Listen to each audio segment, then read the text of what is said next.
গরুর মাংস পছন্দ করে না এমন মানুষের সংখ্যা কিন্তু খুবই কম। আর নতুন আলু দিয়ে গরুর মাংসের ঝোল কিন্তু খুব মজা। তো এই যে আমার হাসব্যান্ড বাজার থেকে একদম ফ্রেশ মাংস নিয়ে এসেছিল। এখানে ১.৫ থেকে ২ কেজির মতন ছিল। বাসায় কিছু গেস্ট আছে আমাদের আত্মীয় আরকি। তো তারা এসেছেন বিধায় হচ্ছে আমার হাসব্যান্ড নিয়ে এসেছিল। আর এইটা মানে মাংসটা দেখে আমার এত বেশি ভালো লাগছিল, কারণ আমার এরকম ফ্রেশ হচ্ছে তরকারি বা মানে মাছ মাংস বাজার থেকে নিয়ে আসার পরে সাথে রান্না করতে অনেক বেশি ভালো লাগে। আমার কাছে মনে হয় যে তখনকার যে টেস্টটা সেটা ফ্রিজে রাখার পরে আর ভালো লাগে না। তো আমি এখানে মাংসটা ভালোভাবে ধুয়ে আরেকটু ছোট করে নিয়েছিলাম। তো আমি এটা হাতে মেখে বসাবো। আমার কাছে মনে হয় যে এভাবে বসালে টাইমও কম লাগে আবার মজাও হয়। যাই হোক, এটা আপনাদের যার খুশি। অনেকে এভাবে বসায়, অনেকে কষিয়েও বসায়। আমিও কষিয়ে বসাই। তো টাইম অনেক শর্ট ছিল, রাত হয়ে গিয়েছিল।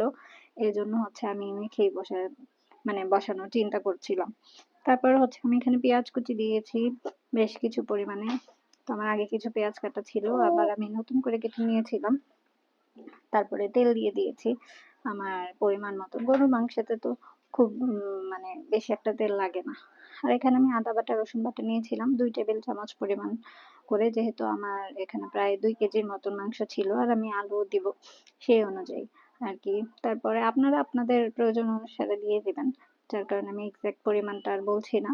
এরপর হচ্ছে লবণ, যেটা না দিলেই না। তো তারপরে হচ্ছে আমি একটু হলুদ গুঁড়া দিয়ে দিব। আর এখানে আমি একটু লাইট করে মসলা ব্যবহার করব। কারণ যেহেতু আমি আমার সব ভিডিওতেই বলি, বিশেষ করে রান্নার ভিডিওগুলোতে, যে আমি মসলাটা একটু কম দেই। কারণ একসাথে রান্না করি, আমার বাচ্চাও যেন খেতে পারে সেজন্য। তো গরুর মাংসতে একটু মরিচ না দিলেই না। তারপর আমি মানে পরিমাণে অল্পই দিয়েছিলাম মাংস অনুযায়ী। আর তারপরে হচ্ছে আমি এখানে ধনিয়ার গুঁড়া দিব।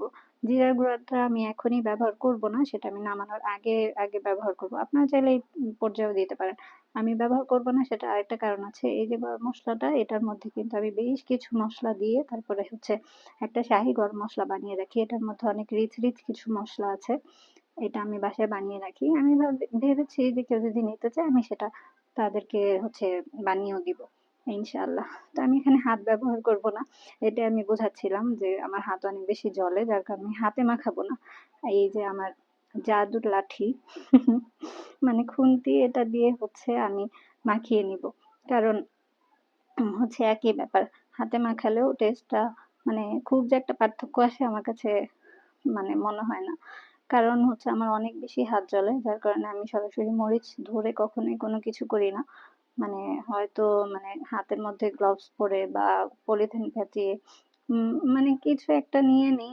সরাসরি আমি হাতে কখনোই মসলা ধরি না। তাহলে আমার অনেক বেশি হাত জ্বালা-পোড়া করে।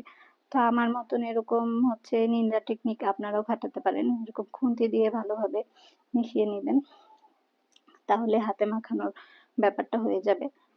আর হাতও জ্বলবে না। তারপরে আমি চুলায় দিয়ে ভালোভাবে কষিয়ে নিয়েছিলাম। আমি তো অবশ্যই পানি-টানি কিছুই দিইনি ১ম পর্যায়ে।